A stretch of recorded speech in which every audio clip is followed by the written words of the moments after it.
ఇంత వివరంగా ఉంటే ఇల్లు ఎట్టుకోలేకపోయావా నువ్వు? వివరంగా ఉందా అంటే నీకు తెలుసా అడ్రస్? ఓ 1వ క్లాస్ చదువుకుంటున్నప్పటి నుంచి తెలుసు. ఎలాగెళ్ళాలి? ఎలాగెళ్తావంటే సెంటర్కి వెళ్ళు, ఆటో అట్టుకో, పట్టుకున్నాం. స్టేషన్ లో దిగు, దిగాం. రైలు ఎక్కు, ఎక్కాం. నెడదబోల్లో దిగు, దిగాం. గుర్రబండి అట్టుకో, పట్టుకున్నాం. కోరమావిడి వెళ్ళు, వెళ్ళాం. అక్కడ దిగి ఆ చెరువు గట్టు అమ్మోరు గుడి వంట గట్టంపటే వెళ్ళిపో. వెళ్ళాం. జాగ్రత్త, గట్టు నిండా నిప్పులు, దారి చూసుకుని వెళ్ళు. ఆ అమ్మోరు గుడి పక్క నుంచి కుడేపుకి తిరిగి లోపలికి వెళ్ళు. ఆ ఎడం పక్కన అరుగు మీద కుంటే ఎక్కడ ఉంటాడు, ఆడితో మాట్లాడక, ఆడికి మనకి పడదా ఎగస్పార్టీ.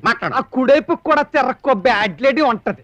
ఊరికి కొత్త కదా, అట్రాక్ట్ అయిపోయి దెబ్బ అయిపోతా. అలా తిన్నంగా వెళ్ళిపో. ఆ సందు చివరికంటా వెళ్ళిపోతే అక్కడ కరెంట్ స్తంభానికి ఆనుకుని ఉంటది. ఏంటి పిడక? కాదు, మన బొడ్డు భద్రంగడి కొట్టు. అక్కడికి వెళ్ళి ఇలాగ హైదరాబాద్ నుంచి గంట స్తంభం వెంకటేశ్వరరావు గారు పంపారండి అని అడుగు. వాళ్ళు లేకపోయినాడు కొడుకుంటాడు, చేతులు ఎట్టేస్తాడు. ఏంటది? ఎక్కాల బుక్కు. ఎక్కాల బుక్క? వెంకట్రామండుకో ఎక్కాల బుక్. వెంకట్రామానుకో ఎక్కాల బుక్ ఎందుకు? అంకిలన్నీ అందులో ఉంటాయి.